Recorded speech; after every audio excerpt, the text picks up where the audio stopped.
So it's been another midweek without a game. Yeah. So is that been nice to get together, get some minutes on the training ground and not have to focus on a game on a Tuesday? Yeah, I wouldn't say that it's been particularly a good week. It's been a long one, that's for sure. Because our performance last week wasn't anywhere near what we've put up. So it's been a long week, I would say that. And obviously going into the game, I won't say the word unlucky because obviously Jordan Shipley, that's brilliant news. But also with the other injuries that you gained, it just seemed like it all just came to head on that Saturday. Probably a little bit. I think we've had I wouldn't say this week has been particularly that much better, if I'm brutally honest. But there was some disruptions last week, but I still don't. I think a few players can have off colour. We can be off colour for like a couple of players. I just think there was too many of us last week.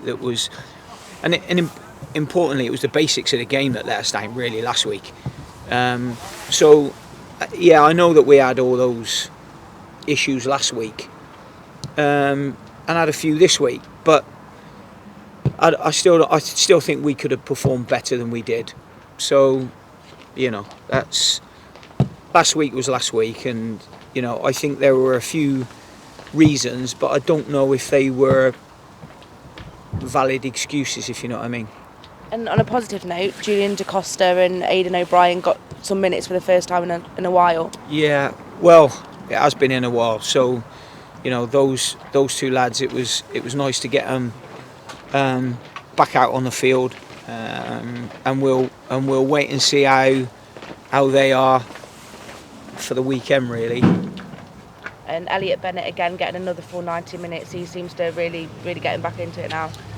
Yeah, well, I mean, obviously he's another one that had been out for a long time, and we're hoping that in all of those that they'll get better and their performances will get better and they'll get stronger with their fitness. I think what happens is when all of a sudden, someone has, 5 or 10 minutes or 20 minutes, whatever it is, you're always worried about then when can you start them, because normally pre-season's 5 or 6 weeks, and when the season starts, the minute the season starts, it's almost like you haven't got them 5 or 6 weeks, whereas theoretically you have, but you want to try and get people out on the pitch so you've got options, if you know what I mean. What we don't want is we don't want to have the options but then not have the players because we bring them back too quickly, if that makes sense. So it's a bit of a chicken and egg, really, that one. Obviously Marco Morosi wasn't there Saturday. How's he had his hand? Well, better than it was last week. If you want me to give an honest opinion right now, I actually don't know the answer to that. I don't know the answer. I think the next 24, 48 hours are going to be big for him. And obviously you told us the news about George Nurse at the weekend. Yeah. Now it's been a couple of weeks since he picked up that injury. How's he doing, and now the news is kind of settling in for him? Well, I suppose what happens is when you go down and you see the surgeon, there has to be then a certain amount of acceptance on George's part. So I think that realisation hit him once he'd seen the surgeon in the week. What has happened is, obviously, with George, there needs to be a settling down period like there was with Dan Udoh. There can't be any swelling in the knee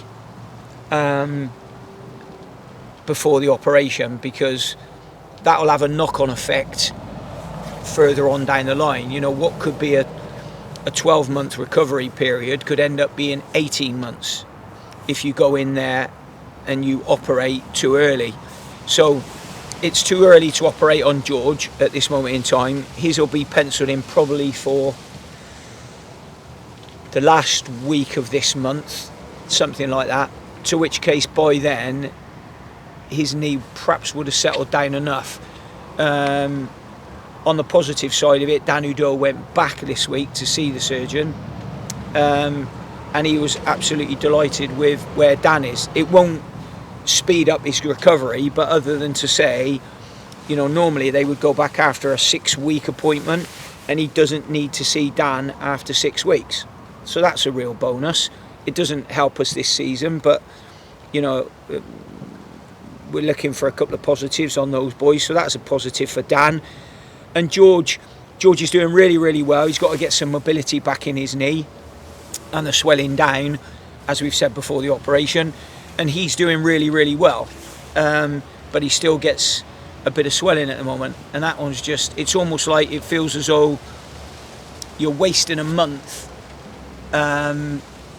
whereas not, you're probably gaining 6 months by getting it right, if that makes sense, really. You know, so a cruciate can be 9 to 12 months, but if the operation happens too early, it could then go to about 18 months.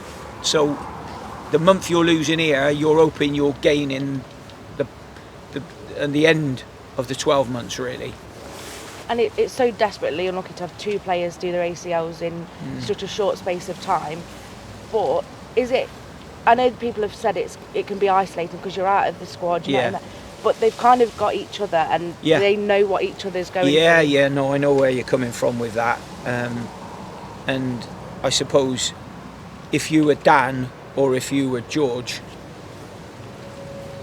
you'd be quite sort of happy that you've got company and competition, even though Dan will be quite a bit ahead of George. But I actually think, you know, I'd rather have none of them. But if there is the consolation, which is where I think you're coming from in that question, they have got each other, and George has got a marker on where Dan is going down the line. They're both very good professionals. They'll both be very well looked after by everybody here. Very much kept part of the group. But the only consolation, like you say, is they have got each other.